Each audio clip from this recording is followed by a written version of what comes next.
ఆచి chicken masala. American dollar తో పోలిస్తే రూపాయి విలువ మరింత పతనమైంది.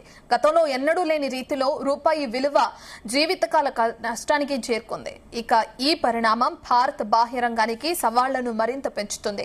యుఎస్ డాలర్ తో పోలిస్తే రూపాయి విలువ 0.3% క్షీణించి 96.07 వద్దకు పడిపోయింది. ఇక గత సెషన్ లో రూపాయి విలువ 95.9 కనిష్టానికి చేరగా తాజాగా మరింత పతనమై కొత్త రికార్డును నమోదు చేసింది.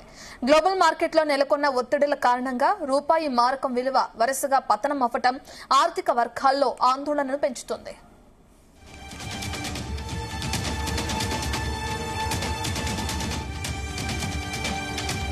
రూపాయి విలువ పతనం అవ్వడానికి కారణం చమురు దిగుమతులు పెరగటమేనని నిపుణులు చెబుతున్నారు. భారత్ తన అవసరాలకు కావలసిన చమురులో 80% కంటే ఎక్కువ దిగుమతి చేసుకుంటోంది. దీంతో చమురు ధరలు బ్యారెల్కు $110 చేరగా దిగుమతుల భారం పెరిగి డాలర్లకు డిమాండ్ ఏర్పడడం వల్ల రూపాయి విలువ పతనమైనట్లు నిపుణులు తెలిపారు. ఇంధన దిగుమతుల ఖర్చులు పెరిగితే దాని ప్రభావం ట్రేడ్ డెఫిసిట్ పై తీవ్రంగా ఉంటుందని తెలిపారు.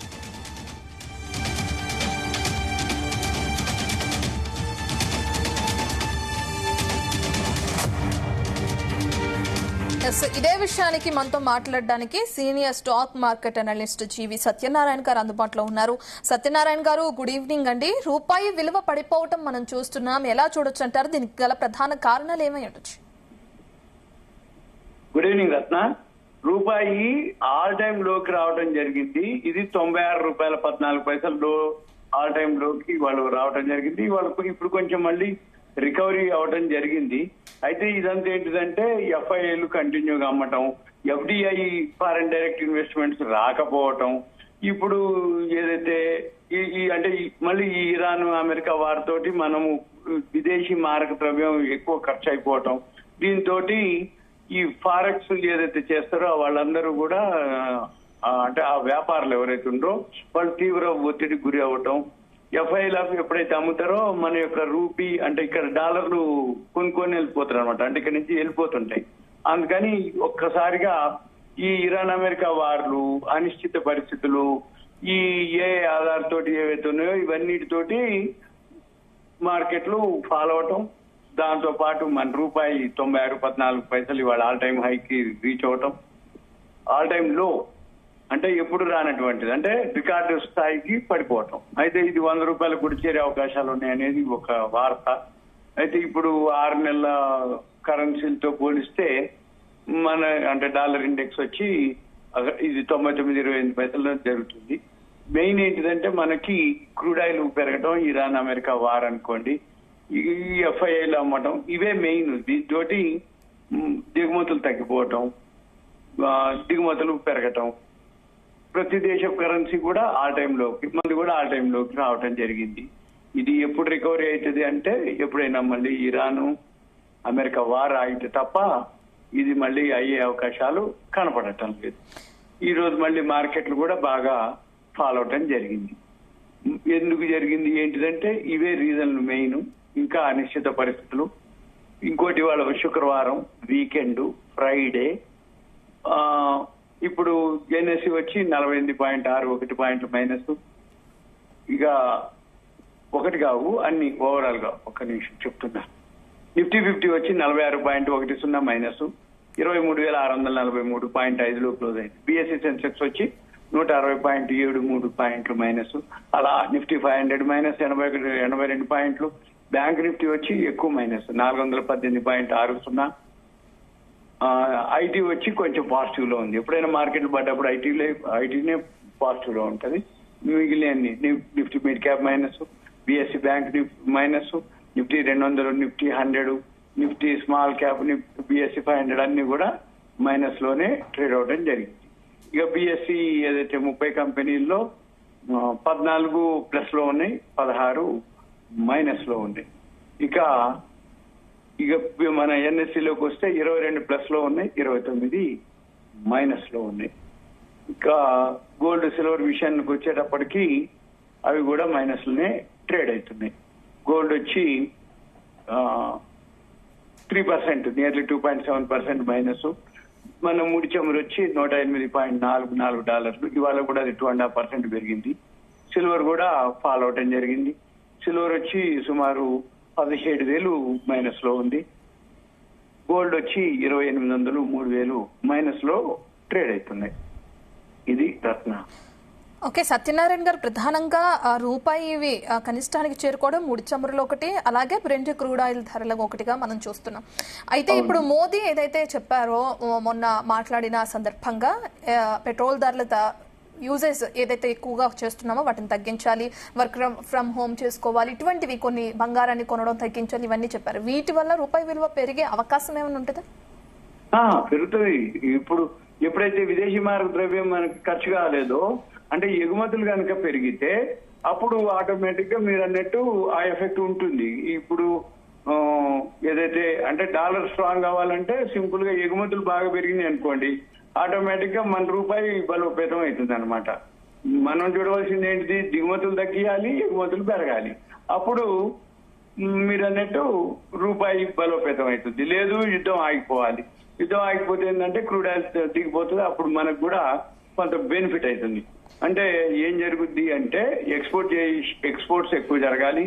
అంటే ఇప్పుడు ఏం జరుగుతుంది అంటే దిగుమతి ఖర్చులు పెరుగుతాయి. అంటే మన రూపాయి వీక్ అయిపోయినప్పుడు ఈ ఎలక్ట్రానిక్స్, ఫార్మాస్యూటికల్ కంపెనీలు అవన్నీ, మళ్ళీ సామాన్యుడు ఎవరైతే మన మామూలు ప్రజానికం ఉన్నారో వాళ్ళందరికీ రవాణా ఖర్చులు పెరుగుతాయి, పెట్రోల్ డీజిల్ ధరలు పెరుగుతాయి, దాంతో ఇన్ఫ్లేషన్ పెరుగుతుంది. ఎవరైతే మన వాళ్ళు అమెరికాలో చదువుదామని అనుకున్నారో వాళ్ళకి డాలర్ ఎక్కువ రేటు పెట్టి కొనాల్సి వస్తుంది. లేదు మనోళ్ళు మన పిల్లలు అక్కడ ఉండని మనం జర్నీ చేద్దాం అనుకుంటే ఆ టికెట్లు ఎక్కువ ఉంటాయి. మెయిన్ బెనిఫిట్ పొందేదల్లా అంటే ఎక్స్పోర్ట్ కి ఓకే పాజిటివ్ లోనే ఉంటుంది. అంటే డాలరు స్ట్రాంగ్ ఉండి మన రూపీ వీక్ అయితే ఎక్స్పోర్ట్ వాటికి బెనిఫిట్. ఎందుకంటే ఎక్స్పోర్ట్ చేసినప్పుడు ఫార్మా కంపెనీలు అనుకోండి, టెక్స్టైల్స్ అనుకోండి, వాటికి ఏంటంటే మనకి ఫారిన్ కరెన్సీ వస్తుంది కాబట్టి అదొకటి. తర్వాత మన వాళ్ళు అక్కడ ఉద్యోగం చేసి ఇక్కడికి పంపిస్తుంటారు డబ్బులు, డాలర్. అంటే ఎంత పెరిగింది అనుకోండి, $90 అంటే అక్కడ $1 అనుకోండి, ఇక్కడ 96. $100 పంపించినా 9,600 ఇక్కడ ఉన్న తల్లిదండ్రులకు అనుకోండి వాళ్ళకి వచ్చే అవకాశాలు ఉంటాయి. ఐటీ వాళ్ళకి బెనిఫిట్ ఉంటుంది, అంటే ఐటీ సెక్టార్ వరకు. అందుకనే మార్కెట్ ఎంత పడితే కూడా రూపాయి ఎంత వీక్ అయితే కూడా ఐటీ సెక్టార్ వరకు పాజిటివ్ లో ఉంది. ఇకపోతే ఈ స్టాక్ మార్కెట్ ఫాల్ ఎందుకైతుందంటే ఈ విదేశీ పెట్టుబడులు ఎవరైతే FIIలు ఉంటారో వాళ్ళంతా రూపాయి పతనం అవుతుంటే వాళ్ళు పోర్ట్ఫోలియో అంతా వెనక్కి తీసుకోవడం జరుగుతుంది. అందుకని RBI ఇప్పుడు జోక్యం చేసుకొని ఈ విదేశీ మారక నిల్వలు ఏదైతే ఉందో వాళ్ళ దగ్గర ఉన్నటువంటి నిల్వలు ఉంటే అవి డాలర్లుగా అంటే విక్రయించాలని కూడా ఆలోచన చేయొచ్చు. తర్వాత ఇప్పుడు మళ్ళీ వడ్డీ రేట్లు కూడా పెంచే అవకాశం ఉంటది. ఎందుకంటే ఎప్పుడైనా రూపాయి బలహీన పడ్డప్పుడు ఆటోమేటిక్ గా వడ్డీ రేట్లు పెంచుతారు. మళ్ళీ RBI రెపో రేట్ కూడా పెంచే అవకాశాలు ఉంటాయి. అప్పుడు ఏమవుతుందంటే హోమ్ లోన్ పెరుగుతుంది, కార్ లోన్లు పెరుగుతాయి, పర్సనల్ లోన్లు పెరుగుతాయి, EMIలు పెరుగుతాయి. ఇవన్నీ అయ్యేటప్పటికి ఇన్ఫ్లేషన్ పెరుగుతుంది, ఎకానమీ స్లో డౌన్ అవుతుంది, సేవింగ్స్ తగ్గిపోతాయి. ఇక ఇవన్నీ కూడా జరిగే అవకాశాలు ఉంటాయి. అంటే దిగుమతుల మీద ఆధారపడే అన్ని మీరు అన్నట్టు మోడీ గారు ఒక 10 సూచనలు చేసిండు. ఆ 10 సూచనలు ఏవైతే ఉన్నాయో అందుకని ఏంటిది క్రూడ్ ఆయిల్ అంటే ఎక్కువ మనం పెట్రోల్ డీజిల్ వాడకుండా ఎలక్ట్రిక్ వెహికల్స్ కన్వర్ట్ కమ్మని, గోల్డ్ సిల్వర్ కొనకుండా ETFలు కొనుక్కోవచ్చు. గోల్డ్ కొనకుండా ETFలు కానీ, డిజిటల్ గోల్డ్ కానీ, ఎలక్ట్రానిక్ మన గోల్డ్ రిసిట్స్ అని ఉంటాయి అవి కానీ అవి కొనుక్కుంటే ఏమి కాదు. అంటే మన పైసలు మన దగ్గరే ఉంటాయి, విదేశీ మారక ద్రవ్యం అంతగా ఖర్చు కాదు అనేది ఉద్దేశం. అయితే ఇదంతా కొంచెం మార్పు జరగవచ్చు. జరిగినప్పుడు ఆటోమేటిక్ గా ఇంకా మెయిన్ వీటన్నిటికంటే కూడా ఈ యుద్ధం ఆగాలి. యుద్ధం ఆగినప్పుడు ఆటోమేటిక్ గా సప్లై పెరుగుతుంది, క్రూడ్ ఆయిల్ మార్కెట్ లోకి వస్తుంది, ఆటోమేటిక్ గా ధరలు తగ్గిపోయినాయి అంటే మనం మళ్ళీ రూపాయి కొంచెం స్ట్రాంగ్ అవుతుంది. కానీ ఇప్పట్లో అది కనబడట్లేదు. ఎందుకంటే 16 అంటే ఇవాళ 15వ తారీఖు, ఫిబ్రవరి 28 మొదలైంది, ఫిబ్రవరి, మార్చి 31, ఏప్రిల్ 30, ఏప్రిల్, మే 30, 31, 61, 62, ఇవాళ 67, 77 రోజులకు చేరింది యుద్ధం. అయిపోయిందని అంటూనే ఉన్నారు. కమ్యూని చనిపోయింది తెల్లారి అన్నారు. 77 రోజులకు వచ్చేసింది యుద్ధం. అంటే చూస్తుండగానే నెలలు గడిచిపోతుంది. అప్పుడే మళ్ళీ ఇప్పుడు ఏంటిది ట్రంప్ మళ్ళీ అమెరికా చైనా పర్యటన పోయి అక్కడ జిన్పింగ్ తోటి డిస్కస్ చేయడం జరిగింది. హర్ముజ్ జల్సన్ ఓపెన్ చేయాలని అన్నారు ఏకగ్రీవంగా. సరే ఓకే, అది ఓపెన్ అయిపోయి నౌకలన్నీ వస్తే మళ్ళీ మన రూపాయి కొంచెం బలపడవచ్చు. ఓకే, అంటే ఇప్పుడు మనం చూస్తే ప్రపంచవ్యాప్తంగా అనిశ్చితి నెలకొంది. మరో పక్కన ఆల్ టైమ్ కనిష్టానికి రూపాయి విలువ కూడా పడిపోవడం మనం చూస్తున్నాం. ఈ సమయంలో పెట్టుబడిదారులు సురక్షితమైన డాలర్ల కొనుగోలుకే మొగ్గు చూపే అవకాశం ఎక్కువగా ఉంటుంది అనుకోవచ్చా సత్యనారాయణ గారు? ఓకే, ఉంటుంది. కాకపోతే వెయిట్ చేయాలి. ఏదన్నా వెయిట్ చేస్తే టైం తీసుకుంటారు. షేర్ మార్కెట్ అనుకోండి, డాలర్లు అనుకోండి, ఏదైనా ఫారిన్ కరెన్సీ ఏదైతే ఉందో అది చేదలుచుకుంటే ఓకే, ఏదైనా టైం తీసుకుంటది. ఇప్పట్లో షేర్ మార్కెట్ కూడా కోలుకునేటట్లేదు.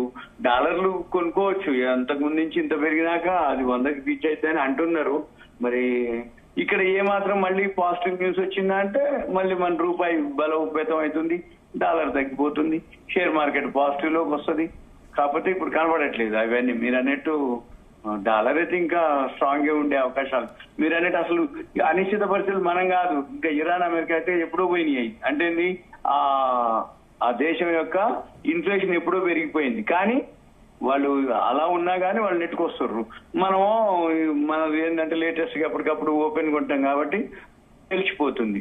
కానీ వాళ్ళు ఆల్రెడీ అంటున్నారు, ఏది ఇరాన్ లేదు, అమెరికా లేదు, వాళ్ళ ఇన్ఫ్లేషన్ ఎప్పుడో పెరిగింది. అందుకనే అమెరికాలో ఎవరైతే ఎంప్లాయీస్ ఉన్నారో వాళ్ళకి శాలరీస్ కూడా బాగా పెంచడం జరిగిందట. ఎప్పుడైతే అక్కడ ఇన్ఫ్లేషన్ పెరిగిందో ఖర్చులు పెరిగిపోతాయి కాబట్టి శాలరీస్ కూడా పెంచడం జరిగింది ఈ మధ్యనే. ఓకే, థ్యాంక్ యూ సత్యనారాయణ గారు.